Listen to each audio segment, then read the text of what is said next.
수원시 약사회와 함께하는 슬기로운 약물 사용 네 번째 시간을 함께할 수원시 약사회 홍순희 약사입니다.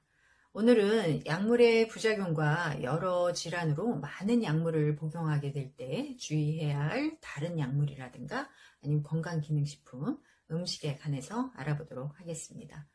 약의 부작용이라고 하면 나쁘다고 생각하는 경우가 많은데요. 원래 부작용이란 말은 약을 사용하는 치료 목적과 관계없는 반응이 나타나는 모든 경우를 말합니다.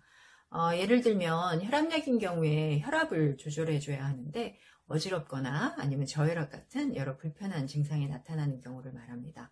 근데 이런 부가적인 작용을 이용해서 다른 질환 치료에 사용하는 경우도 있어요. 그래서 혈압약으로 개발하던 약제를 다른 부수적인 작용으로 탈모 치료제로 사용을 하고 있거나 아니면 남자분들 성기능 장애 치료제로 사용되고 있기도 합니다.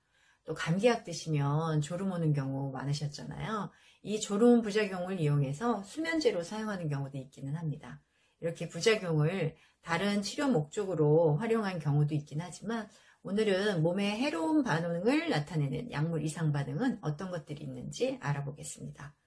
약의 부작용은 약 설명서를 보시게 되면 정말 작은 글씨로 많은 내용들이 빼곡하게 적혀 있잖아요. 읽다 보면 이 약을 먹어도 되는 건지 불안해질 정도입니다. 설명서에 있는 이런 많은 부작용들은 사실 복용하시는 분들에게 다 나타나는 게 아니잖아요. 그러니까 너무 불안해하지 마시고요. 참고만 하시면 될 것 같습니다.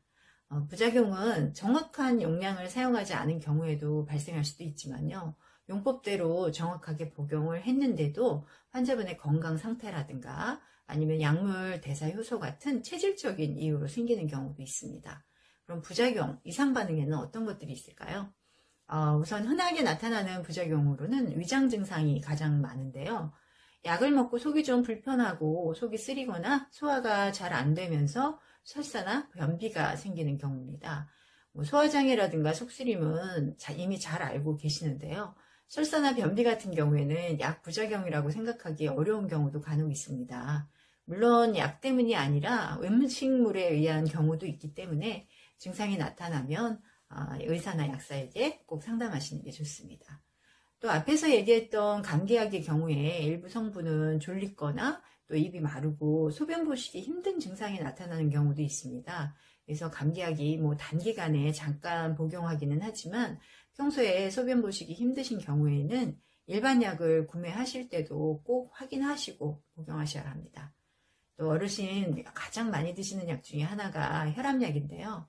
혈압약은 한 가지 방법으로 혈압을 낮추는 게 아니고요. 몸의 여러 기관에서 여러 가지 방법으로 혈압을 조절합니다.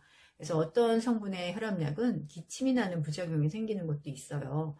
약의 부작용이라고 생각하기가 좀 어렵죠. 그래서 감기라고 생각하고 감기약을 드시는 경우도 간혹 있기는 합니다.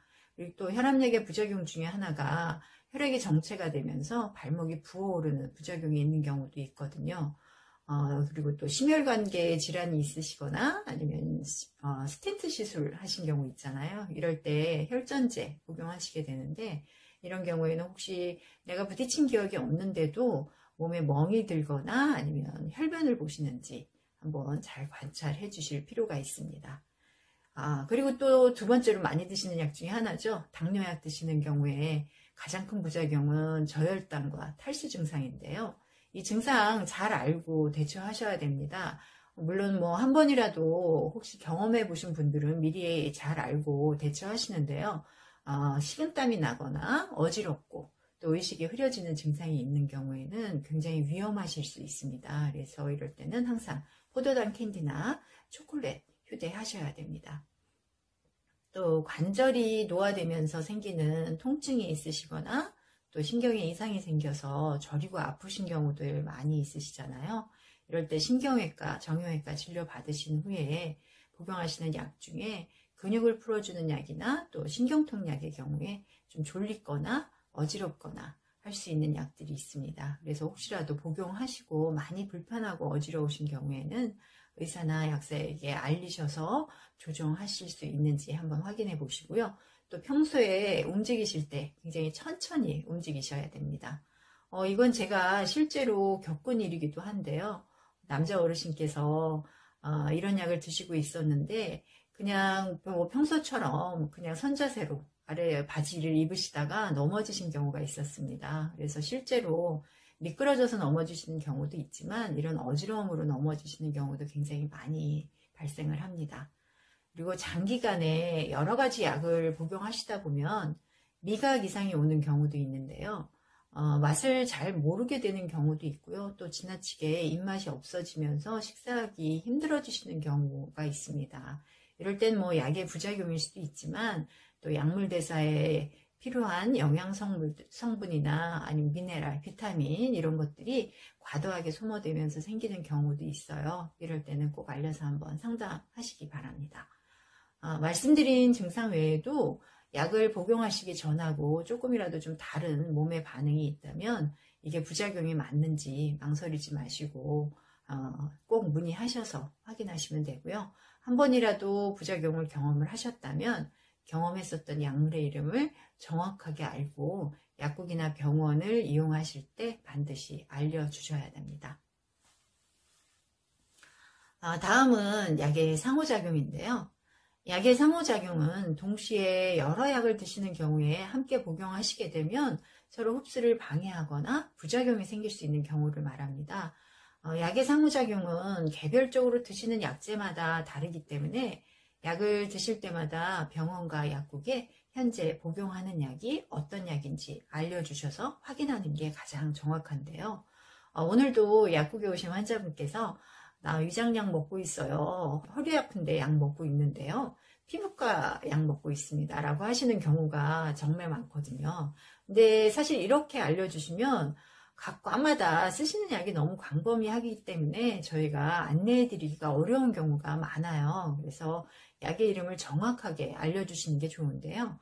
약이 한두 가지도 아니고 또 약 이름이 어렵잖아요. 외우기 굉장히 힘드신데 이럴 때는 휴대폰으로 처방전이라든가 아니면 약 설명이 적혀져 있는 약봉투를 찍어서 가지고 다니시면서 보여주시는 것도 좋은 방법이고요.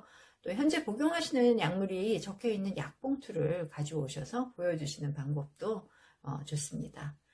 상호작용 뭐 대표적인 거 한 가지 말씀드리면 항생제 드시는 경우에 속쓰리인 경우 굉장히 많으시잖아요. 이럴 때 겔포슨 알마겔 같은 제산제 함께 복용하시게 되면 항생제의 흡수를 방해해서 항생제 약효가 떨어지게 됩니다. 그럼 나 항생제만 먹으면 속 아픈데 어떡해요? 라고 하시면 항생제 드시고요. 한 2-3시간 후에 따로 복용하시는 방법이 있습니다. 이렇게 해서 현재 그리고 또 영양제 같은 경우에도 함께 복용하면 서로 흡수가 방해되는 경우가 있거든요. 그래서 철분제라든가 빈혈에 드시는 그리고 골다공증이라든가 뼈 튼튼하라고 칼슘제 같이 드시는 경우에는 서로 흡수를 방해하기 때문에 각각 한 3-4시간 정도 분리해서 따로 복용하시는 게 좋습니다. 다음으로 약물과 함께 복용할 때 주의해야 할 건강기능식품에 관해서 알아보겠습니다. 유산균 많이들 드시잖아요. 근데 유산균은 항생제하고 동시에 복용하시게 되면 항생제가 균을 죽이면서 유산균까지 같이 죽여버려요. 그래서 이럴 경우에는 항생제와 유산균을 동시에 같이 복용하지 마시고요. 한 2시간 정도 시간 간격을 두고 따로 복용하시는 게 좋습니다. 그리고 피곤하고 힘들고 기력 없고 이럴 때 많이 드시는 성분 중에 하나가 홍삼 제품 많이 드시죠? 또 홍삼이나 이런 인삼, 또 관절에 좋다고 드시는 글루코사민이 있는데요. 이런 성분들은 당뇨 환자의 당 수치를 좀 올린다고 보고가 되어 있어요. 그래서 이런 약을 드시게 되면 당이라든가 또 혈압에도 작용이 있다고 하니까 이런 혈압이라든가 그래서 자주자주 체크를 해보시면서 복용하시는 게 좋습니다. 그리고 세인트 존스 워트라 그래서 갱년기에 많이 사용하는 성분인데 이게 뭐 우울이라든가 수면에도 도움이 된다 그래서 여러 건강기능식품에 들어있는 경우가 많이 있어요. 근데 이 성분이 다른 약들하고 상호작용이 정말 많거든요. 그래서 혹시라도 이런 성분의 건강기능식품을 복용하시게 되면 본인이 드시는 약하고 상호작용이 없는지 한번 확인하시고 복용하실 필요가 있습니다.